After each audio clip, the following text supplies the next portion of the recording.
Bismillahirrahmanirrahim. Ini rumah lagi benar-benar salah paham ya. Niki kula kawiti masalah ruwat ya. Ya masalah apa? Ruwatul hadis. Abu Bakar bin Abi Syaibah ya. Kula sinau hadis niki ini pas badhe mriki berarti malam Sabtu kalian malam Ahad. Abu Bakar bin Abi Syaibah kalian Muhammad bin Abdul bin Baru namanya top qatil ula ya. Orang yang persis di atas Imam Muslim ya. Orang yang persis di atas Imam Muslim. Jadi kata jenengan misalnya ngriwatno teng kula. Terus setelah top qatil ula itu ada Muhammad bin Bishr, generasi kedua. Generasi ketiga ada Abu Hayyan, generasi keempat ada Abi Zur'ah, generasi kelima Abi Sinten Hurairah. Terus generasi keenam Rasulullah sallallahu alaihi wasallam. Jadi kitab yang diyakini umat Islam seluruh dunia yang sahih setelah Quran adalah Bukhari dan Muslim. Dan rata-rata Bukhari Muslim sampai Nabi itu lewat orang 5. Lewat orang pinten? 5. Kan ke-6 sudah Rasulullah kan berarti lewat pinten? Teng mriki dalam kurung niku ana nggih niki ilmu tenan sing nyafaati kita sampai kiamat nggih. Sing dalam kurung diterangaken wattafaqo fi siyaqil hadis illa ma yazidu ahaduhuma minal harfi ba'dal harfi. Dua guru saya ini sepakat dalam banyak hal, dalam banyak urutan hadis nih, metodologi atau formatnya hadis. Kecuali hanya 1-2 dalam satu huruf, betul sak kalimat, sak apa? Huruf. Jadi mungkin masalah syafaat kalau terangkan ya, singkat paket begini. Ini kalau terang masalah rawi. Kalau ini akhir-akhir ini sering diskusi kalian banyak pihak, gitu, termasuk sama seorang profesor sama kiai-kiai alim. Gitu. Orang-orang Islam sekarang itu mengalami keangkuhan yang luar biasa. Muga-muga ora mari laknat gitu, jelas mengalami keangkuhan yang luar biasa. Jadi muga-muga gak mari apa? Tapi ini serius, masalah serius. Sebetulnya kita mendapatkan tauhid yang kayak sekarang ini, mendapatkan cara pandang tentang Muhammad secara benar, secara proporsional bahwa beliau hanya seorang nabi, manusia, tersentuh, nikah, mengumpuli perempuan, juga dagang, juga makan, juga minum, juga mati. Itu barokahnya para rawi, para periwayat hadis yang jujur, yang objektif. Mereka tidak orang klenik, tidak orang dukun, tidak provokator, tidak orang yang penuh halusinasi, paham ya? Dan sekarang kajian-kajian di barat itu mengarah ke sana. Betapa keunggulan Islam yang berupa Quran dan Bukhari Muslim ya. Itu karena orisinil, yaitu didapatkan dari rawi-rawi yang akurat dan jelas. Namanya disebut, periodenya apa? Disebut. Niki kula cerita rada sensitif. Maksudnya Gus Bas budi mengeten maksudnya. Ini akibatnya fatal. Itu beda dengan penulisan Injil.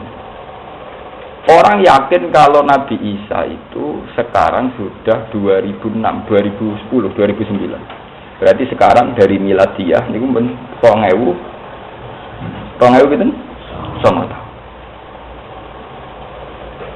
Injil tertua itu di Inggris di mana-mana itu yang diyakini tertua itu masih tertanggal tahun 400. Berarti 400 tahun setelah Yesus Kristus, setelah Nabi Nabi. Sehingga tingkat originalnya itu diragukan. Apalagi Injil yang ada sudah bahasa Yunani, kemudian diterjemahkan ke seluruh bahasa dunia. Sementara yang diyakini orang Kristen, Injil harusnya berbahasa Ibrani. Karena Nabi Isa ya seputar Bethlehem, Sisilika, Basilika, kawasannya situ Bethesda, pokoknya kawasan-kawasan Gunung Sion, situ kawasan-kawasan. Ya kawasan situ lah, yang jelas Ibrani, ya. Tidak, kenapa saya cerita keangkuhan?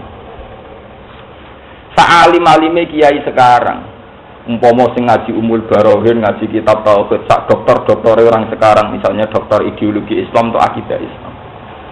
Itu kita bisa berpikir tauhid secara cermat karena tidak pernah salah mendudukkan makhluk yang bernama Muhammad ini sebagai sentral Islam. Paham ya? Sebagai sentral apa? Islam. Kita tidak pernah salah paham tentang beliau bahwa kita dari awal mengatakan beliau orang istimewa, seorang nabi. Ya makan, ya minum, ya nikah, ya kumpul perempuan dengan cara nikah. Sehingga saat kita meyakini Allah adalah zat yang tunggal yang harus disembah dan hanya Allah yang hanya disembah, itu tidak pernah ada kejanggalan karena dari awal Muhammad posisinya ada jadi rival lewat rawi-rawi yang orisinal. Coba bayangkan adegan kita ngalami kayak peristiwa Isa. Peristiwa apa? Ada Nasuriyah, Yakubiyah yang dalam bahasa Yunani jadi Yakobus, Nasuriyah, terus ada macam-macam. Termasuk ada salah paham saat Judas memproklamirkan diri sebagai pengganti Isa dan sebagainya. Nah sekarang ilmu riwayat itu sudah mati. Jarang orang alim sekarang yang sadar ilmu riwayat. Terus awang alim Indonesia sopo sing paham ilmu riwayat. Mau membaca hadis Bukhari Muslim, nak maca rawi ini malah cepet. Apa mana banyak bodoh salaf sing mari bodoh. Orang seneng ngaji Bukhari Muslim, ngaji Mukhtasar langsung kala Rasulullah. Iku saya siji bodoh, paham. Bodoh tapi udah seneng, banyak zaman akhir wong bodoh, jadi edisi bodoh ya yang seneng. Mereka wong bodoh mesti senengnya wong nopo. Padahal rawi ini penting untuk menjaga keorisinalan, original itu. Kenapa saya baca sampai setengah menangis? Karena itu tadi kita ini utang jasa sama rawi-rawi. Pondok Sarang termasuk pondok salaf terhebat termasuk di Jawa. Itu pertama punya tradisi ngapalkan hadis itu rasanya. Dulu saya dualia itu. Pertama yang mentradisikan ngapalkan hadis dia dan saya memang yang memulai. Karena saya punya hitung-hitungan itu tadi. Ini kalau ceritakan. Tapi nanti kalau orang-orang alim kayak saya itu mati, itu Islam akan dikuasai wong klenik. Dan itu bahaya. Karena yang paling mudah menguasai Islam itu wong klenik. Mergo jaduk, dahsyat, hebat, hibah. Sementara wong fikih drengki haram. Jadi gak menarik, wong fikih gak menarik. Wong klenik ora tau muni haram, wiridane muandi cop. Sawang iso maca Bu Jeromi anak kon ngumpulno wong kok Ustaz Haryono mbuh menang ndi. Wong nek juwadeng nambani jarak dekat, jarak jauh iso kabeh. Sementara wong fikih nek ana wong lara ora siap. Senenge mungkin muni haram daripada nambani ada muni napa? Haram. Kadang malah nuduh mesti kafara itu sampe dhisik-dhisik mulane lara lo. Sementara topik ora usah monis, jumpa jam plus mari ora piye ora menarik. Nah, artinya saat si Tobib ini kemudian memfatwakan satu hukum bagi orang awam tentu lebih menarik ini karena dianggap lebih punya otoritas mengklaim dekat Allah timbang sumuni haram halal ngobos terus.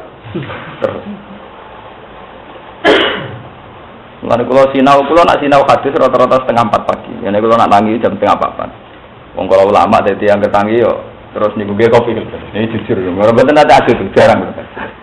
Pada kayak kopi itu tersinau. Mungkin ampun badai subuh ini lebih sholat 2 rakaat cepat. Kalau istighfar rapati mandi. Tapi sinau, kalau mesti kalau sinau biasanya kalau sinau Bukhari Muslim jam setengah 4. Ndak ini kalau cerita. Andai kan dari awal itu riwayat kita tentang sosok yang bernama Muhammad itu salah, maka kita akan mengalami kayak tragedi Kristiani, di mana memposisikan Isa sampai kayak Tuhan atau anak Tuhan atau Roh Kudus atau apa saja, sehingga kita punya kemelesetan atau kefatalan tahu. Tapi gara-gara para rawi sing objektif, meskipun kita ada siap kadang, tapi Nabi Muhammad itu selamat dari manusia. Riwayat Nabi Muhammad itu orang sing bener, ana masalah basaria. Ono santri khusuk zaman era sahabat. Nah poso mau ngambung bojone. Sanggung khusuk poso-poso kok ngambung sik ra kuwate ngem.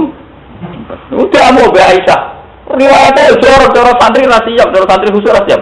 Kok balani Rasulullah wa ana napa? Sok poso khusuk ra gelem ngambung bojo. Aku diambung Nabi jelas Nabi pasti pas poso. Kok balani Rasulullah wa ana napa? Sok. Cara santri itu agak siap, mau riwayat Nabi ini urusan bunga-bungan. Kau riwayat kiaimu bunga-bungan apa? Terus itu Nabi.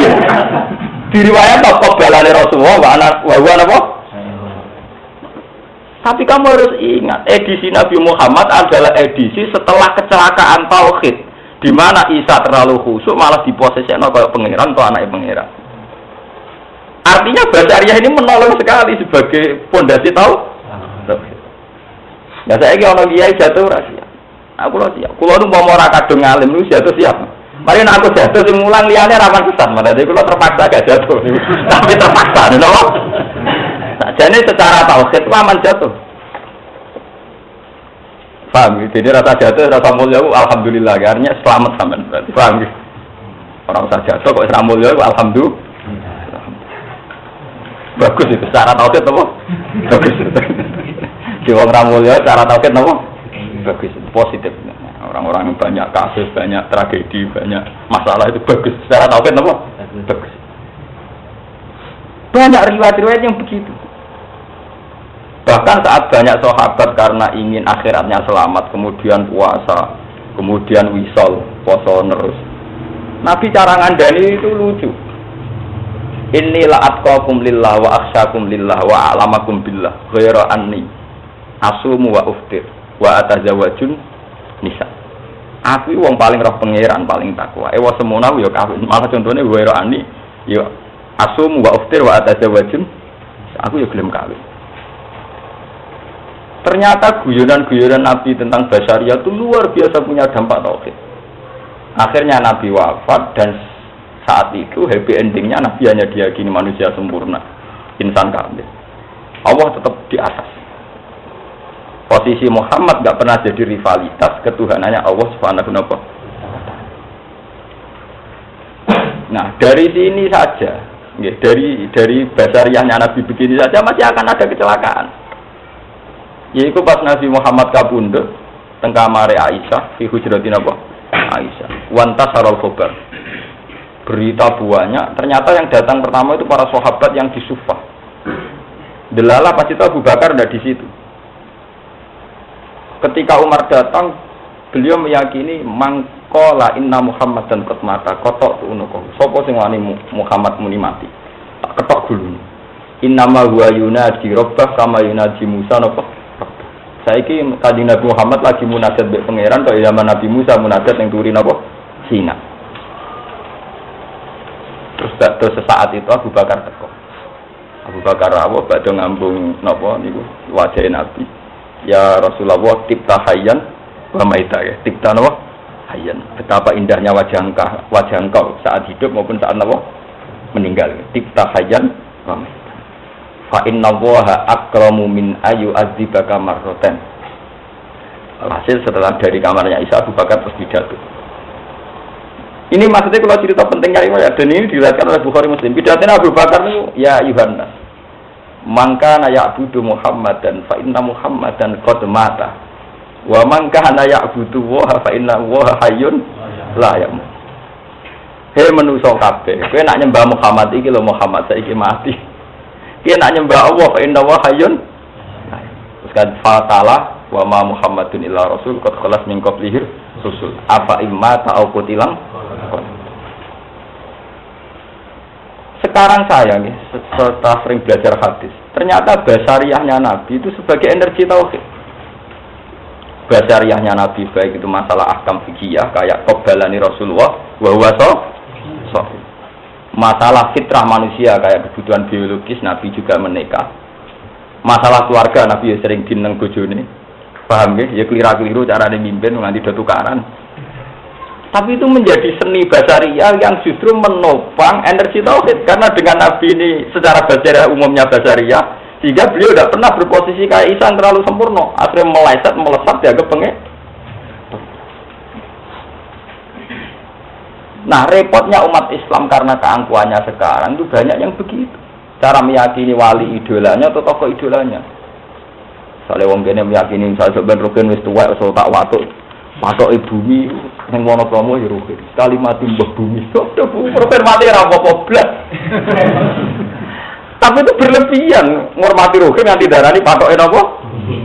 Bumi. Tapi itu di kita kan sering begitu. Kalau sudah mengidolakan orang, pokoknya patok bumi karek mbah iki. Nah, serawon itu bumi ra karu-karu. Malah nek ono malah ra karu-karu. Mergo problem tauhid, problem apa?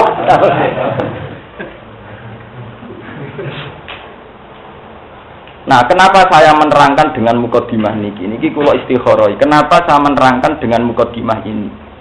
Pada akhirnya kita tahu fi faslil qadar bahwa teori saya ini benar dan saya sampai ketemu Allah nggih ngeten iki.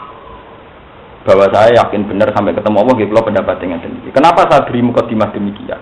Ketok nak teori kula bener sama dengan teorinya ulama-ulama yang jujur. itu bahwa pada fasilil kodok nanti ternyata Adam itu tidak siapa-siapa, Nuh ya tidak siapa-siapa. Gampangnya cara Jawa jepiping kabeh. Orang yang kita idolakan, kita sakralkan, jepiping kabeh, ngadepi Allah jepiping kabeh. Wah, Adam yo grogi wis muni nafsi. Nuh grogi muni nafsi. Ini inna rabbi qad ghadibal yauma la yaghdab qabla wa la yaghdabal yauma ba'da. Allah sekarang murka dengan kemurkaan yang tidak pernah dia lakukan, juga tidak akan murka kayak ini lagi. Nafsi, wah bawa urusan. Itu nabi-nabi papan atas ulul asmi yang begini ini nak. Ini yang diceritakan di hadis syafaat itu nabi papan atas semua. Apa mana nabi biasa kayak Idris, Zulkifl, sing apalane angel lah malah hilang, no? Ini yang diceritakan di Fathul Qadir nabi-nabi papan atas. Nuh, Isa, Musa, nabi-nabi papan atas, nabi keren, cara nabi-nabi papan atas. Dari sini kita tahu, ya dari sini kita tahu betapa para nabi itu luar biasa cara memposisikan mereka sebagai basaria, sebagai apa? Kan kalau sering ditakoki kalian tiang-tiang, Gus kapan lagi jenengan dadi kiai tenanan? Nah aku ora tenanan, niku malah kiai tenan. Lah nek tenanan niku malah kok nabi bisa. Jadi ora tenanan kuwi dadi tenananku. Maksudnya ya aku ya kasus sidik-sidik nganti mati ya. Itu energi betul. Secara tauhid nopo? Energi. Kula nu rasane disanjung dipuja sehingga saya dalam hal ini jujur. Ini kemauan tidak siap. Karena untuk menjaga energi nopo? Tauhid. Memang kita punya mitos tentang pengetahuan ning ilmu ya. Misalnya tentang ada wali abdal, wali atop, wali autad. Ya rijal, ya abdal, ya autad. Itu kita punya mitos pengetahuan itu. Tapi maksudnya dulu itu tidak begitu, yang tidak kayak sekarang. Yang ekstrim tanpa rawi, tanpa apa. Sarai sampai tentang wali aktab, wali abda, rohullah. Sampai paling kerungu-kerungu pas manakiban. Artinya kerungu-kerungu tok rohnya ratau sambung, paham gitu. Dari gue seling mangan biak pite, malah hijab tok, kenapa? Hijab, kenapa? Hijab. Sebetulnya tidak begitu maksudnya. Karena kalau maksudnya begitu akan melukai apa? Tauhid. Harusnya kalau kita mengidolakan Syekh Abdul Qadir juga mengidolakan cara beliau muamalah mbek pangeran, cara beliau ibadah mbek pangeran. Misalnya kalau beliau kalau malam itu baca apa? Ya Rabbu ya Syahid ya apa ya Khaliq ya apa terus tis'atu alfal. Setiap wali itu punya pilihan asmaul husna. Kalau Syekh Abdul Qadir itu milih 9, tis'atu apa? Alfal. Kalau saya biasanya kalau orang Quran milih 2, biasanya ya Hayyu ya Qayyum. Apa sampean milih secara kapitalistik, ya Razzaq. Nah itu ya Razzaq, ya Wahhab. Saya milih secara apa? Kapitalistik. Orang-orang yang tanpa mental ikhlas itu biasanya wiridan wis transaksional, cek napa? Misalnya ya Wahhab napa? Paham? Mulai kurang ajar, pengiran tidak bisnis itu tidak apa? Tidak ini sing duwe kakian tingkah, ngajak proposal yang pengen. Paham? Padahal dari wiridan para wali ini kelihatan sekali bahwa beliau ini memposisikan diri hanya miskola dzarrah. Mau koyok sak wiji sawi, atau koyok sak semut ireng, sanging cili. Misalnya ya Rabbu ya Mukhid ya Syahid, Ar-Rabbu Syahid. Kalau Syabul Qadir yang paling diucapkan itu Al-Mukhid, Ar-Rabbu Syahid. Kalau kayak Ibnu Abbas, Nabi Khidir paling sering ya Hayyu ya Qayyum. Saya ya Hayyu ya Qayyum. Makanya ngendikan Ibnu Abbas, tidak ada sifat Allah yang disebut fi janibil Quran. Ketika Allah mensifati sebagai anjalal kitab atau anjalal Quran, kecuali sifat ya Hayyu ya Qayyum. Misalnya Alif Lam Mim, Allahu la ilaha illa wal hayyul qayyum. Misalnya dalam Quran, nazzala alaikal kitab. Itu mesti sifatnya al-hayyul qayyum. Misalnya ya, Allahu la ilaha illa huwal hayyul qayyum. Nazzala alaikal kitab. Jadi itu Ibnu Abbas nganti niteni. Setiap Allah mensifati dirinya fi janibil kitab pasti pakai sifat ya hayyu. Tapi sing memahami ya hayyu qayyum wong sing wis usul tok, sing wis makome dhuwur. Paling gak tak kula niku rada paham. Nggih. Lho kadang Quran ning juz 19 surat Furqan nyifati Allah yang lucu, sederhana banget. Wa tawakkal 'alal hayyil ladzi la yamut. Wa tawakkal 'alal hayyil ladzi mbok tawakkal zat sing urip sing ora mati. Wis kuwi nek urip uga. Tapi orang yang sudah usul, yang sudah tahu bahwa dunia ini mataul ghurur, ngerti nak dunia ora penting, sadar betul pentingnya sifat ya Hayyu napa? Ya. Karena satu sifat di mana tidak ada transaksi sama sekali.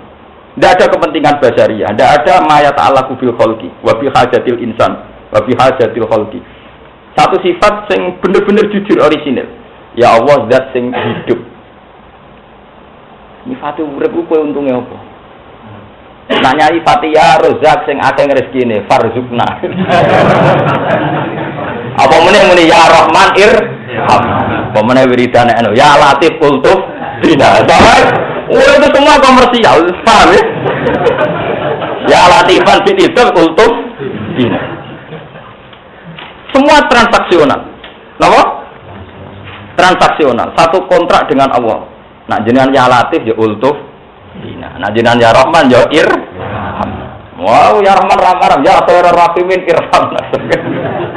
Ya memang enggak apa-apa. Ini sifat-sifat awam, artinya sifat-sifat sing orang awam tuh seneng. Ya Khairur Rahimin irhamna. Ya Latif ultuf. Dan itu memang baik di bangku juk klenek, juk danyang ya apik iku. Tapi ada unsur naifnya di mana nyifati Allah berdasar transaksi. Ada naifnya. Itu beda dengan kamu nyifati Allah yang tanpa ada unsur kapitalistiknya, nggak ada unsur materialistiknya. Misalnya nyifati Allah, ya Hayyu, ya Qayyum. Wa tawakkal 'alal hayyil ladzi la. Ya Allah zat sing urip, sing boten mati. Dari gaya mensifati Allah ini kelihatan, ya Allah zat sing urip sing ora mati. Orang itu kemudian sadar akan kerentaannya. Gusti kula mletene ngeten ngesuk ben mati tuwek rentan. Makhluk sak menten kabeh sing ngaji kula sak dunya kabeh ora ono gunane kabeh. Sampeyan matek kabeh mudhar kabeh batang.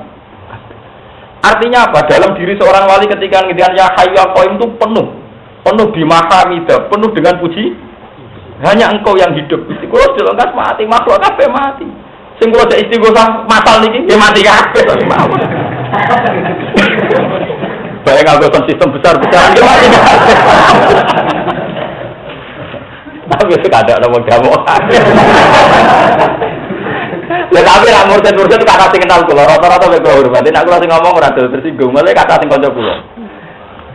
Tapi jadi murtad-murtad rata-rata nek urusan tauhid ngaji mek kula. Tapi nek tawari niku tetep ra siap aja ngono ya sing apik lamun. Sing apik wis dicocoki wong akeh terus. Ana aku amak sing apik wis bener cara kula kan repot. Kena dititeni, itu betapa hebatnya Quran. Sehingga ahlul Quran itu akan nyaman hanya dengan wiridan Ismul Azam yang disifatkan Allah fi janibil Quran. Kayak ya Hayyu, ya. Kayak tadi wa tawakkal 'alal hayyil ladzi la. Kena dititeni. Umpama mlesete ya Hayyu ya Qayyum, pilihlah wiridan ya Dzal Jalali wal Ikram. Zat yang penuh keagungan.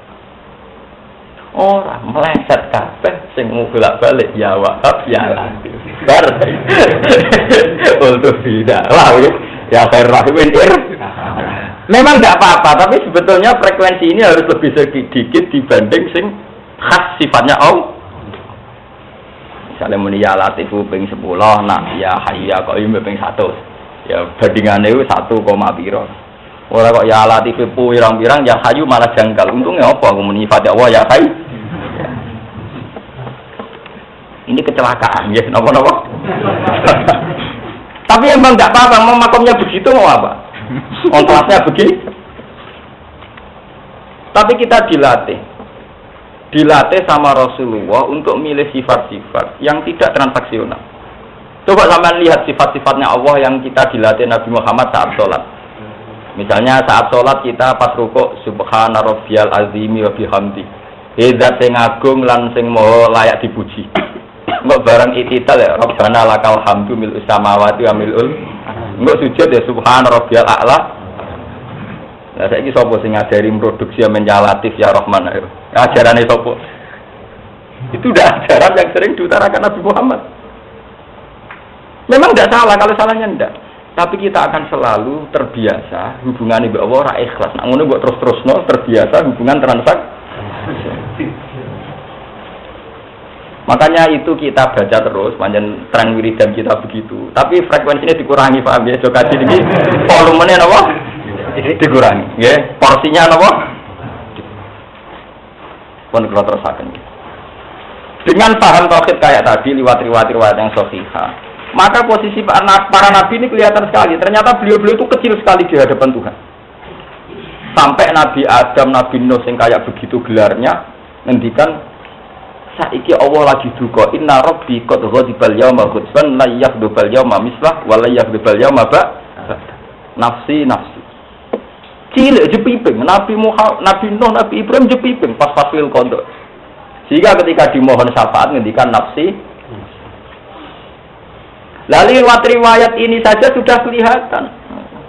Kenapa sekarang banyak orang yang seakan-akan memproklamirkan diri sebagai wong sing nyafaati ning gone dina fasilil apa? Kena gak dijajah iki ning orang-orang bingung ora sing gandeng. Makan apa? Sing bingung wonten kula Pak, wah nggih jenengan bingung. Wong Nabi mawon saat ini dipimpin sedanten di fasilil apa? Malah kula nu syukur sekali dengan pemahaman ini. Kulo nu setiap saat kulo nak ndonga ya Allah, kulo nu setiap saat nak jinan penting pun ikhlas. Asal kulo jinan tegir kampanye ilmu sing nguntungno Nabi Muhammad secara basariah. Ilmu itu ya aneh, tapi kulo yakin mari selamat. Aneh ora sing penting napa salah. Ternyata yang menyelamatkan Nabi Muhammad itu justru riwayat-riwayat yang khas basariah. Termasuk riwayatnya Aisyah, qabbalani Rasulullah wa huwa napa? Nabi ngambung aku padahal beliau poso. Lho temu iki biasa ami. Iki cerita syafaat, cerita paling sakral. Ana Sayyidun Nas iku di ngendikane Nabi pas mangan daging. Nabi ngendikan pas apa? Pas dia sampai pas napa? Dah. Pas kalian dahar mboten. Ah kita mboten sampai ngomong sakral wis jubahan menyakan ben tambah jos sakrale ben tambah apa? Mana ana dukun mandi karek desene. Sawangane rata wadus omahe pinggir kali mlebune wangel. Ojek ra iso, mobil ra iso, mesti kesane man. Karena aura itu menolong, paham nggih? Ayo mati tenan ora, pokoke desene ngoten terus meyakinkan. Ah, sare sampean kiai mlidit ning arepe ana BMW, pagere wapi. Pemane mlebu pertama omahe kita ana para bulan. Sanes ngobos, paham nggih? Sawangane napa? Padahal iso wae wali tenan. Mergo dekat basaria. Iso wae niku wali tenan, mergo ngetokno basa. Ya iso ora tenan kira ta keberatan. Ya keberatan ora tenan. Potensinya sama, potensinya apa? Nah. Oh terus keberatan. Ayo dale wali tenan nggo HP loro apa meneh gawe apa MP3. Aku mesti ra ngarep yakin aku wali. Padahal iso wae wali.